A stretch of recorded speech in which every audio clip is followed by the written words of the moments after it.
जहां हम चर्चा करते हैं देश से जुड़ी अहम खबरों पर। आज हम बात करने जा रहे हैं भारतीय वायुसेना के तेजस लड़ाकू विमान की डिलीवरी में हो रही देरी पर। यह खबर सुनने के बाद एक सवाल उठता है, क्या हम भारतीय केवल तभी काम करते हैं जब हालात गंभीर हो जाते हैं?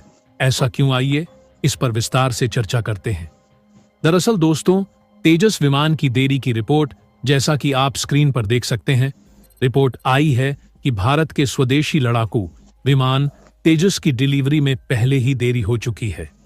भारतीय वायुसेना को इन विमानों की सख्त जरूरत थी, लेकिन समय पर काम पूरा न होने के कारण इसे डिले किया गया है।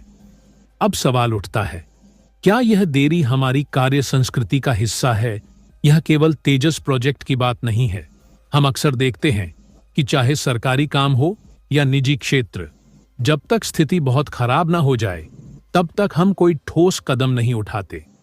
एक पुरानी कहावत है, जब तक पूंछ में आग न लगे तब तक दौड़ते नहीं। क्या हम इसी मानसिकता के साथ काम कर रहे हैं? तेजस प्रोजेक्ट की अहमियत। तेजस लड़ाकू विमान भारत के लिए बहुत महत्वपूर्ण है। यह प्रोजेक्ट सिर्फ वायुसेना की शक्ति को बढ़ाने के लिए नहीं, बल्कि हमारे देश की तकनीकी आत्मनिर्भरता का भी प्रतीक है। फिर भी अगर ऐसे अहम प्रोजेक्ट में भी देरी होती है तो यह हमारे पूरे सिस्टम पर सवाल खड़े करता है। समाधान क्या हो सकता है? इस स्थिति से बाहर निकलने के लिए सबसे जरूरी है कि हम अपनी कार्य संस्कृति में बदलाव लाएं। प्लानिंग और समय पर डिलीवरी के महत्व को समझें और जिम्मेदारी से काम करें। हमें एक प्रोएक्टिव अप्रोच की जरूरत है, जहां हम समस्याओं के आने का इंतजार न करें, बल्कि पहले से ही उनके समाधान की तैयारी करें। क्योंकि अमेरिका से जो इंजन हमें मिलने थे, उसकी डिलीवरी में डिले है, देरी हो रही है सप्लाई चेन की वजह से। लेकिन अब एक और संकट टूट पड़ा है।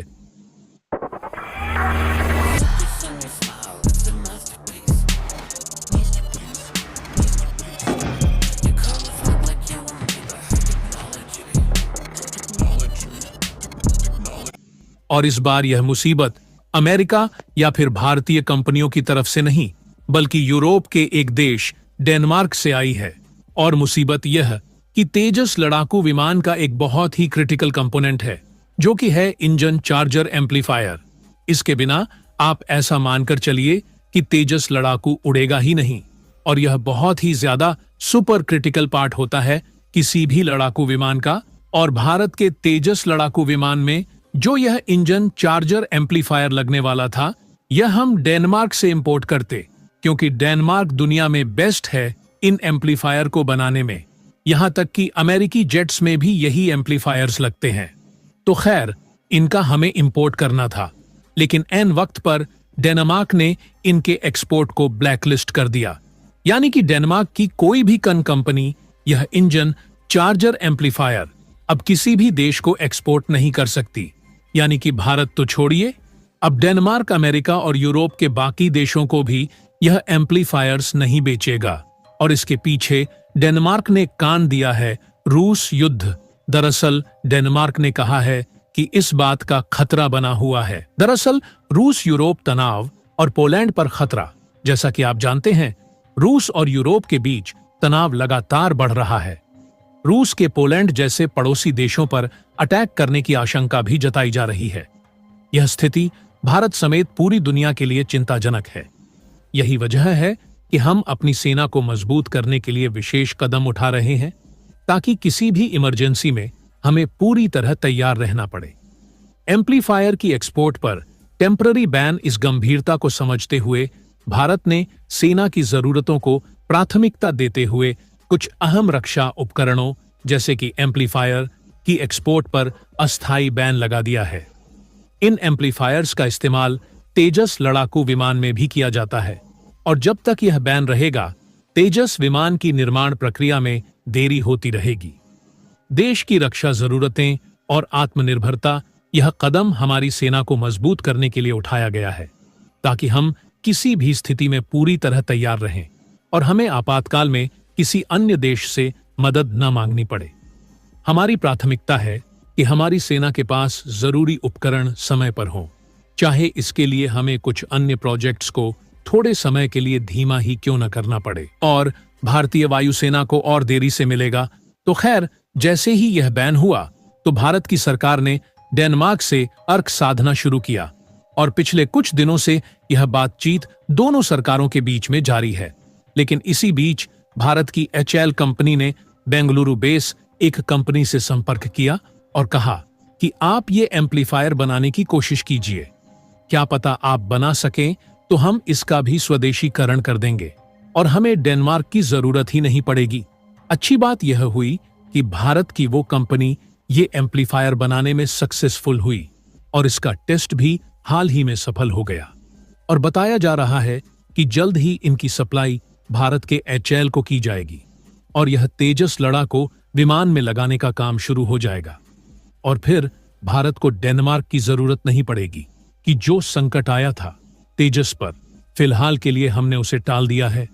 लेकिन इससे कुछ महीनों की डिले तो हो ही गई है, देरी इससे हुई है। अब यहीं पर मेरा सवाल है कि जब यह एम्पलीफायर आप देश में बना सकते थे तो आपने समय रहते क्यों नहीं बनाया? हम भारतीयों में एक खास आदत है, हमारे पास काबिलियत भी है, टैलेंट भी है और टेक्नोलॉजी को डेवलप करने की शक्ति भी। लेकिन इसके लिए एक शर्त है। शर्त यह कि पहले हमारे सिर पर मुसीबत का पहाड़ खड़ा किया जाए। जब तक हमारे सामने कोई गंभीर समस्या या चुनौती नहीं आती, तब तक हम काम करने के लिए प्रेरित नहीं होते और जब मुसीबत सर पर आती है तब हम वही काम बहुत तेजी से कर दिखाते हैं। जैसा कि आप जानते हैं, हाल ही में हमें अपनी सेना को मजबूत बनाने के लिए एक विशेष प्रकार के एम्पलीफायर की जरूरत पड़ी। लेकिन यह सिर्फ इसलिए संभव हो सका क्योंकि हमारे सामने चुनौती खड़ी हो गई थी। हम किसी और पर निर्भर नहीं रहना चाहते थे, इसलिए इस मुसीबत ने हमें अपने स्वदेशी एम्पलीफायर बनाने के लिए मजबूर कर दिया और कुछ ही दिनों में हमने वह कर दिखाया जिसे करना शायद हमने पहले कभी सोचा भी नहीं था। मुसीबत का पिटारा और भारतीय इनोवेशन, यह कहानी केवल एम्पलीफायर की नहीं है, बल्कि हर बार जब हमारे सामने कोई बड़ी चुनौती आती है तभी हम जागते हैं। चाहे वह स्पेस टेक्नोलॉजी हो, डिफेंस सिस्टम हो या कोई और क्षेत्र, हम हर बार साबित करते हैं कि हम किसी से पीछे नहीं हैं। लेकिन सवाल यह है, क्या हमें हमेशा किसी मुसीबत का इंतजार करना चाहिए? क्या हम प्रोएक्टिव नहीं हो सकते? इसका मास प्रोडक्शन भी हम जल्द से जल्द शुरू कर दें ताकि HAL को यह जल्दी मिल जाए। पता चला कि हमने डेवलप तो कर लिया, लेकिन इसकी डिलीवरी HAL को करने में देरी कर दी, क्योंकि अगर ऐसा होता है तो फिर कुछ महीनों के बाद आपको खबर मिलेगी कि डेनमार्क ने जो प्रतिबंध था वह हटा दिया और अब भारत इंपोर्ट ही कर रहा है। और आप चाहे माने या ना माने, यही हमारी सबसे बड़ी कमजोरी है जो हमें आत्मनिर्भर बनाने से रोकती है। हालांकि इस पर आपका क्या मानना है, कमेंट करके जरूर बताएं।